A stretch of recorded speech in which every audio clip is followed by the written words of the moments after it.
Menu L is about dealing with whole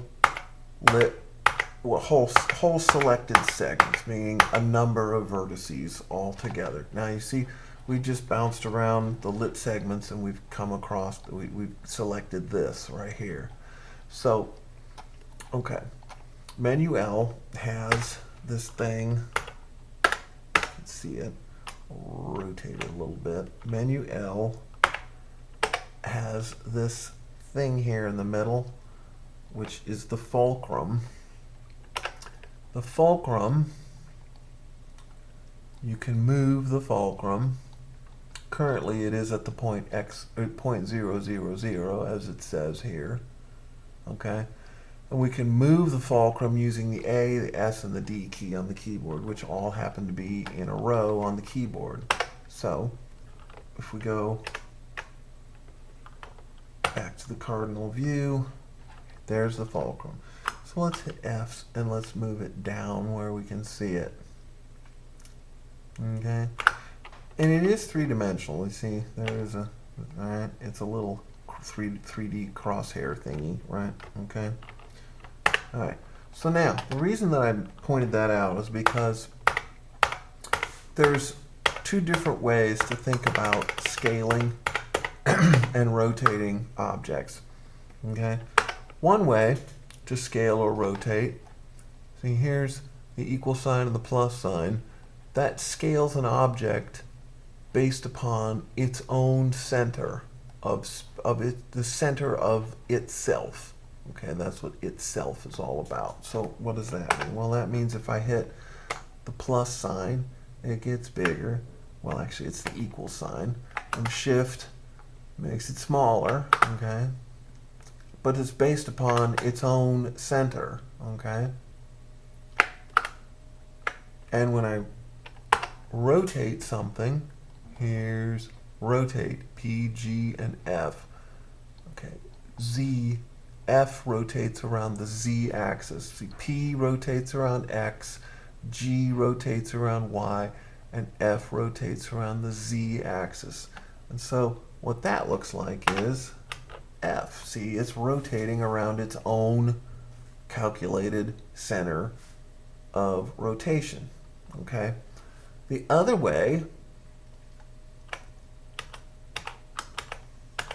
that you might scale or rotate something is based upon the location of the fulcrum. Meaning, see, we have R rotates around Z on the fulcrum. So what that looks like is, see, it's rotating around this point right here. Okay. And we can also, let's see, where is it? Rotate, scale. Right? You can scale X, Y, and Z all together at the same time by the fulcrum itself. And that basically looks like this. See how it's growing in size and is relative to the position of the fulcrum. See it? Okay. Something else that you notice is that if I try to move this outside of the boundaries of space, it just stops at the edge of space. You can't go any further. The same holds true as if I were to try to scale it. See, it stops as soon as it hits the edge of space. Or if I were to try to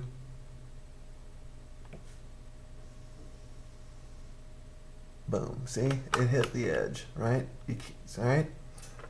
So it doesn't let you destroy your work by running it outside of space, okay? Unless that's what you want to do. See this where it says destructive clipping in move, scale, and rotate? Let's turn that on. And look, now we have these bright red edges around the boundaries of space. And what that means is, with this item currently selected, I can move it right off the edge of space, and look what happens. It clips it. It destroys the information. It's no longer here. So when you move it back into the frame, it doesn't matter, it's gone. Alright? So, you know, I can select the entire frame set, or I'm not, the entire contents of the whole frame, and as you can see, it's eating it up when you go off the edge of the screen. Just like you would expect that it would. Right? And there it is.